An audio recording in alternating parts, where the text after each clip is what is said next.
Hello, good morning, good afternoon, and good evening. Saan man sulok tayo ng daigdig. Ito yung ating prescribed uniform. Dito yung FGF. Dito naman ang bansang Pilipinas. Dito natin ilalagay ang mga konkurantong. Kung mayroon kayong ilalagay na konkurantong, so gagamitin lang natin ito pag mayroon tayong mga activities. Halimbawa, pinatawag tayo sa Congress, kami ni Supremo, ito yung susuotin namin with beret. May mga patawag na meeting, suotin natin ito. Pero sa ngayon, medyo pwede sa inyo. At kaming dalawa ni Supremo, medyo ingat pa kami kasi nasa amin ang mata ng mga mata ni Angelita. Pero yung mga nasa ibang lugar, ay pwede nyo nang suotin. Ang tanong dito, bakit authorized ba tayo? Bakit authorized ba ang MNLF magsuot ng uniforme o MILF? Hindi man sila hindi naman sila military, hindi naman sila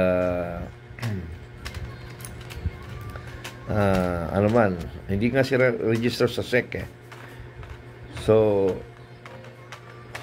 kasi nga ang pagpaparegister sa SEC, kung mayroon kang kailangan sa government, yung organization mo, hindi man, kung mayroon tayong kailangan sa gobyerno, for example sa funding, magpaparegister tayo ng kooperatiba. So that will be recognized by the government, yung kooperatiba ng FGF. So ganun lang yun. Kung gusto nyo magparegister tayo sa co-op ng FGF, multi-purpose cooperative, so we are now registered. Now, mayroon tayong madaling, kung iniintindi nyo, mayroon tayong registration ng Vanguard of Democracy. Pwede man natin baguhin yung Vanguard of Democracy. As a board, palitan natin ang pangalan. Then, once nagkaroon ng registration uli, yun ay marirecognize yung FGF. But according to other legal officers, legal advisor, what I mean, no need to register na kasi nga nakapaloob na tayo sa 1997 Constitution, which is Article 2, Section 23. So yun yung ating authority. So kung kailangan magpa-register, walang problema yan. But kung insisting tayo, you make a position letter. Position letter ang gawin natin para maging formalize, and so that the legal advisor will comment ano ang mas maganda. So ibigay natin sa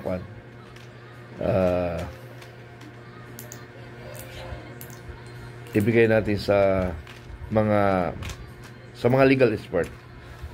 Hindi ko pa pala nasindihan yung ilaw, may pumatay pala ng ilaw.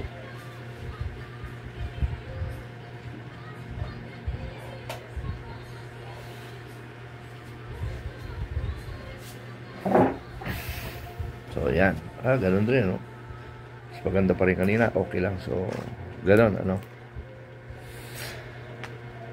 so at may mga panawagan ako sa mga members of FGF, supporter, viewers, subscriber. Kung wala naman lang importanteng text o emergency chat or post, huwag nyo na akong padalhan kasi nga napupuno na yung aking messenger. Lagi nag-hack ng hang pala, what I mean, lagi nag-hang. Ang dami. Actually, marami pang chat sa akin na almost 1 week hindi ko na nababasa sa dami. So tinitingnan ko na lang yung mga may importante. Kaya lang, puro importante sa isip nila. Marami pa sa totoo lang, almost 1 month na yung iba. Kasi pag binuksan ko yung isang chat, makipagkwentuhan. Kung halimbawa 10 yun nakipagkwentuhan sa akin, isang araw yun, ubos ang oras ko. So kung hindi naman mahalaga na mga tanong, huwag nyo na ako i-chat kasi napapagod rin ako. Yung pag-delete na lang nakakaubos ng oras sa dami.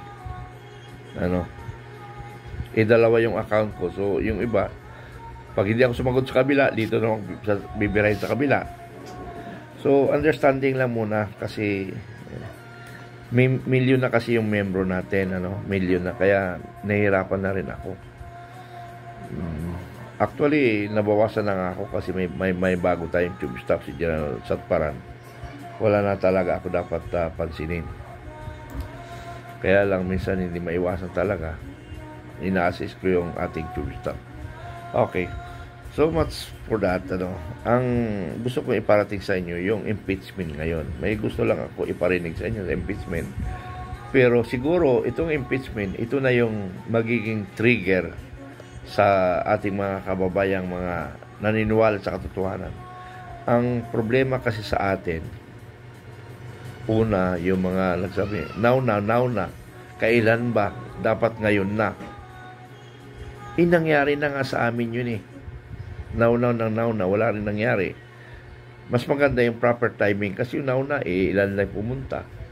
Yung proper timing. So, dapat, dahil nga, sabi nyo nga, tama si Inday Sara, so, supportahan natin. Kasi kung inakala natin tama siya, di supportahan natin. Ngayon, kung hindi kayo niniwala na tama si Inday Sara, manahimik na lang kayo. Para naman sa Pilipino ito, ating ginagawa, So, ganun lang. Yung mga bayarang vloggers, wala na tayong pag-asa doon. Kasi nga, nagko-comment sila dahil sa bayad. Or tumaas yung views nila. So, yung mga vloggers na ang hinahabol views, okay lang yan. Kung hinahabol mo views for the purpose of your income, na hindi ka makasira ng kapwa-tao, okay yon. Pero yung magkaroon ka ng views na marami at saka para makasira ka lang ng tao, na individual, ay mali yun. Kasi nga, kung napanood nyo yung hearing ng mga vloggers, dalawang nagsalita doon, dalawang abogado na nagsasagutan. Si Atty. Marcolita at saka yung isang attorney na tumatakbong party list rin, na tinatanong ni Marcolita, sino ngayon ang naglilindang? Pakipaliwanag. Hindi ngayon masagot ni Atty. Samya. Attorney ka pala, hindi mo alam yung pinagsasabi mo. So, natunga nga isang attorney, So, iba ang private at iba yung public figures o public official. Magkaiba yon. Kaya pag public official ka, ano ba public official? Nasa gobyerno ka, sundalo ka man, pulis,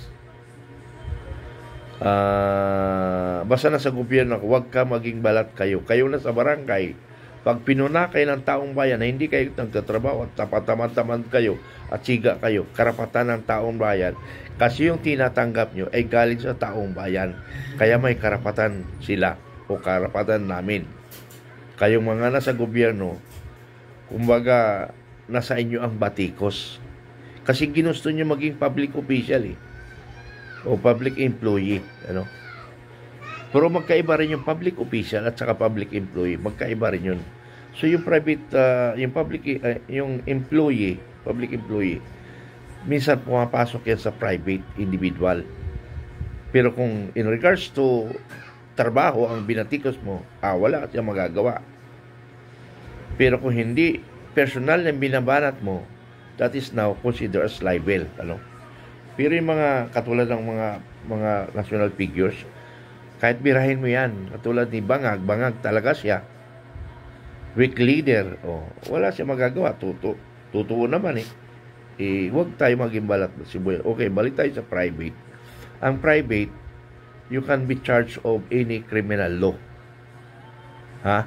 Tandaan nyo yan, kung nag-violate ka ng mga ng batas, you are subject for criminal law. Ano? So, itong mga katulad ni Chris Ulo Sira, hindi niya alam yung pinagsasabi niya. Kasi nga kung magpapile kami ng kaso, marami siyang kaharapin. Ha? Marami siyang kaharapin na kaso. Kaya nga lang matrabaho at magastos. Ano? So, hayaan mo na lang siya. Pero pag nakatwempo kami, malas siya. Pati itong si Kwan, itong si Alicia Buang, mga private rin yung banat niya. Pwede yan pag binanata mo public official. Si Torre, binere mo. Wala kang sagutin. Pero kung binere mo si General Dado Clemente Enrique, may kurong kang kaharapin na kaso. Kasi nga private siya. Hindi siya public figures. Ano? So, tinira mo si Vice President Sara. Wala talaga. O hindi kanya makakasuhan. Pero kami, pag binatikos nyo kami, lalo na yung mga maling information, nako, naloko na. Patong-patong ang kaso nyo. Mga gaga. Hindi nyo alam. O dahil kakampi nyo si Gerald Torre, kaya malakas ang loob mo. O, kampihan lang naman ito eh. Pero anyway, panahon mo na naman yan eh. Panahon nyo. Paano kung hindi nyo na panahon? At pinasyalan namin kayo. Paano yon?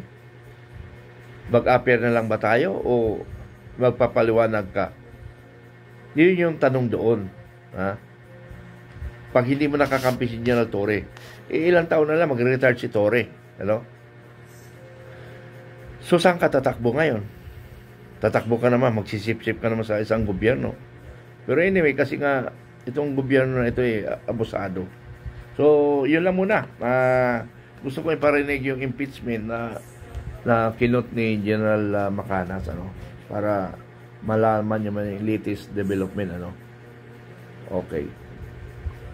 Magandang mga kaibigan.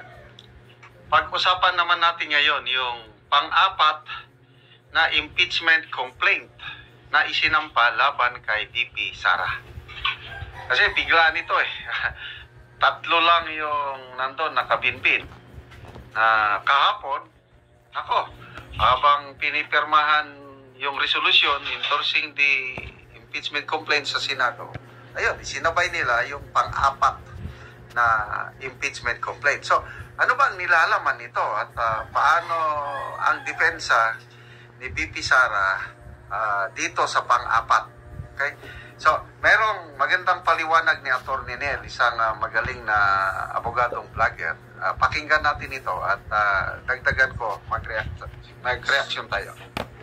Pakita ko po sa inyo ngayon kung ano ba talaga yung constitutional provision with regards to impeachment, the initiation of an impeachment proceeding. So, explain ko po muna yung sa side ni VP Sara, okay? So, titingnan po natin under the Constitution, nakalagay po dyan is that yung pag-initiate po ng impeachment complaint, dapat po niyan upon filing within 10 days po is malagay na yan siya sa order of business within 10 session days po. And then after po niyan, pag nasa order of business na po, within 3 session days naman po is dapat ma-refer na siya sa appropriate committee, which is yung Committee on Justice po yan. So, yan po yung under the Constitution, okay? Tapos, titingnan din po natin dyan sa Constitution, nakalagay po dyan is yung House of Representatives din po has the power to promulgate their rules with regards to impeachment proceeding. So ngayon tingnan po natin yung rules ng 19th Congress in relation to impeachment proceedings. Ang difference po ng rules ng House of Representatives at ng Constitution is dun po sa rules ng Congress meron pong additional requirement which is dapat daw po i-file yung impeachment complaint sa Office of the Secretary General, tapos yung Secretary General is i-refer niya to ngayon sa Office of the Speaker. So dito po ngayon papasok yung first argument ni VP Sara. Kasi kung titingnan po natin dun sa constitutional provision regarding the filing, wala naman pong requirement na dapat sa Office of the Secretary General ifa-file and then a referral to the Office of the Speaker. Ang nakalagay lang po sa Constitution is that after filing po within 10 session days is dapat malagay na siya sa order of business ng House of Representatives, and then after po ng 10 days is dapat within 3 session days is ma-refer na po siya dun sa Committee on Justice. So dito po lalabas ngayon yung first argument for VP Sara, considering na yung additional requirement kung saan dapat sa Office of the Section mo na i-file and then an eventual referral to the Office of the Speaker, pwede po niya matalo or it will go against dun sa 10 days and 3 days rule na required lang po ng Constitution natin, di ba? Kasi kung titingnan po natin ang nangyari po dito sa situation ni VP Sara, yung una pong impeachment complaint na final sa kanya was on December 2 pa po. Tapos ngayon, titingnan po natin yung fourth impeachment complaint is today lang final, which is February 5 or more than 2 months after the first filing, okay? At ang reason po kung bakit ina-emphasize ko na important talaga na dapat sundin lang yung 10 days and 3 days rule ng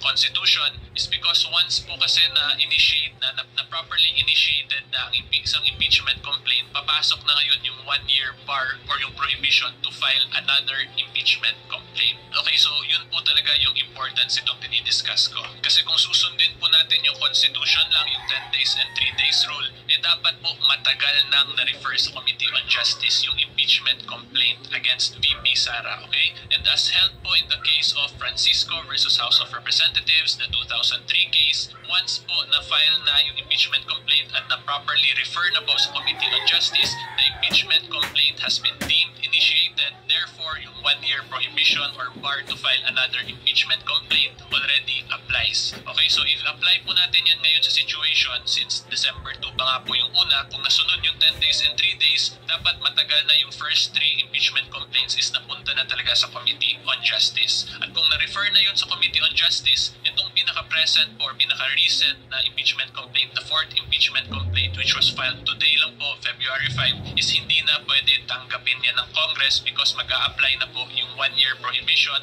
or yung 1-year bar under the Constitution. So yan po yung pwedeng argument ni VP Sara against the procedural lapses po ng House of Representatives regarding the impeachment complaints filed against her. Tapos pwede rin po idagdag ni VP Sara as additional argument is that kung hindi po mag-step in yung Supreme Court dito to determine the constitutionality of the rules of the House of Representatives, pwede pong ma-abuse yung Constitution considering pwede lang gumawa ng mga additional requirements yung House of Representatives na wala naman sa Constitution, kung saan yung mga requirements po under the Constitution when it comes to the initiation and filing of impeachment proceedings is pwede pong ma-alter or madagdagan ng kung ano-ano na lang requirements basta kaisipan ng House of Representatives. Okay, so quick reminder lang po everyone, kung nag-enjoy po kayo sa video ko, huwag niyo po sana kalimutan mag-subscribe. Okay, so i-summarize ko, no?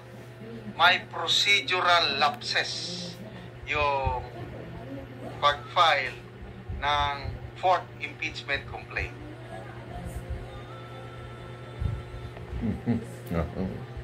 Pumasok.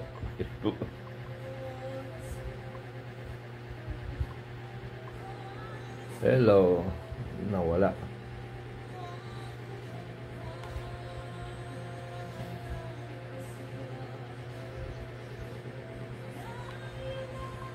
Dahil hindi nasunod yung 10 days rule at 3 days rule. Okay? So, ito, magagaling ang ating abogado ni VP Sara. Isa na yan si PRRD. Hindi pa malaman kung sino yung iba. Ilip, Atty. Panelo, Atty. Bello, marami. Kaya, ito, may utas na naman na nasilip. Technical procedural lapses, dyan pa lang matatalo na sila. Para man, may nabasa akong comments na sabi, there is divine intervention. Ang Diyos gumagalaw para itong impeachment na sinusulong kay VP Sara ay hindi magtagumpay. Ano yung una? Yung pag-transmit ng articles of impeachment sa Senado, nandun na, naisubmit na. Hindi na-impormahan ang mga senador na nandun sa plenary session na nandun na yung impeachment complaint na dapat sana tinalakay na ng mga senador bago nag-adjourn. Hindi na talakay. Ibig sabihin, delay ang impeachment proceedings for 4 months. So, yun pala. Nagkamali na sila doon. There is divine intervention. Sabi ng isang nag-comment. Ganun ba? So ito na naman. Inapura nila yung fourth impeachment complaint. Yun. Nasilip itong abogado, si Atty. Nel. Na sigurado makikita rin ng mga abogado ni VP Sara na hindi nasunod yung procedures, both internal rules ng Kongreso at saka yung nakalagay sa Supreme Court. So, huwag po tayong mag-alala dahil ang Diyos po ang kasama ni VP Sara. Okay? Okay. Salamat, Atty. Nel, sa inyong paliwanag. So, labanan ng politika ito. Makinig na lang tayo. Then, ito yung proper timing natin na magkaisa. So, tulungan nyo kami, mga kababayan, manawagan. Kasi nga, hindi tayo nagkakaisa. Hindi talaga sabay-sabay yung ating isip. Ano? Mayroon akong ipapaliwanag sa sunod na vlog ko na doon sa Salaway Kain o Makata ni Jose Rizal kung bakit hindi natin masawata itong problemang ito. Ipapaliwanag natin sa next vlog. Salamat. Bye-bye.